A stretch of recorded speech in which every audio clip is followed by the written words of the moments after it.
રાજકોટમાં યોજાનાર લોકમેળાની તૈયારીઓ વચ્ચે યાંત્રિક રાઇડ્સનો મુદ્દો ફરી એકવાર ચકડોળે ચડ્યો છે। રાઇડ્સની મંજૂરી બાબતે આરએનબી વિભાગે હાથ ઊંચા કર્યા છે, જેના કારણે મેળાના આયોજનમાં અસમંજસની સ્થિતિ સર્જાઈ છે।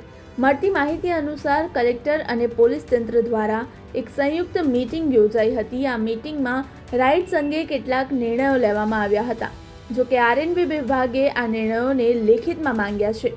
આ સ્થિતિને કારણે લોકમેળા તેમજ ખાનગી મેળાઓમાં રાઇડ્સના સંચાલન અંગે હજી પણ અનિશ્ચિતતા પ્રવર્તી રહી છે। આ રાઇડ્સની હરાજીમાં બોલી લગાવીને જો મંજૂરી નહીં મળે તો કરોડો રૂપિયાની નુકસાની કોણ ભરપાઈ કરશે, તે સૌથી મોટો પ્રશ્ન બન્યો છે।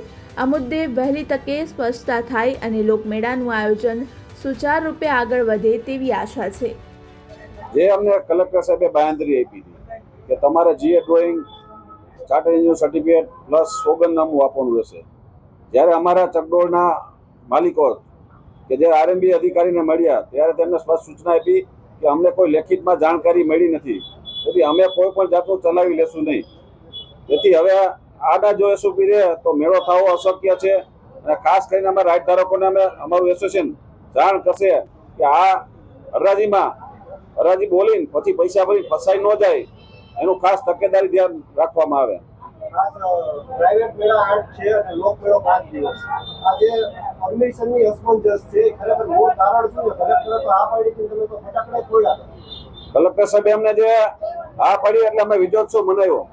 હવે રાજકોટમાં 5 થી 7 પ્રાઇવેટ મેળા, એક લોક મેળો, આજે રાજકોટનું રંગીલું રાજકોટ છે તો બધા એને આનંદ માણે છે।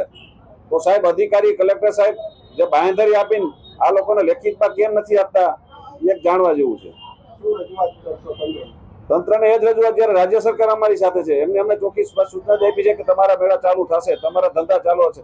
આજે 1 વર્ષથી જ્યારે અગ્નિકાંડ બન્યો ત્યાંથી અમારા કોઈ પણ જાતના મેળા કે આયોજન થઈ શક્યા નથી। આજે રાજ્ય સરકારે જે અમારો હાથ પકડ્યો છે કે ભાઈ તમારા મેળા લાઈન ચાલુ થઈ જશે, તો રાજકોટના અધિકારી કેમ કોઈ હાથ નથી પકડ્યા? જ્યારે કલેક્ટર સાહેબે સોગંદનામાનું કીધું છે કે સોગંદનામું રજૂ કરો તો એના પેટા નિયમમાં કોઈ બીજા ડોક્યુમેન્ટ આપવાના થતા નથી, તો આરએનબી ના અધિકારી કદાચ કાયદા નહીં જાણતા હોય તો પછી શું કામ આવા ડોક્યુમેન્ટ માંગે છે? લોકમેળામાં 200 સ્ટોલ ખાલી છે, પ્લોટ જ ખાલી છે, એનું કારણ શું લાગે છે?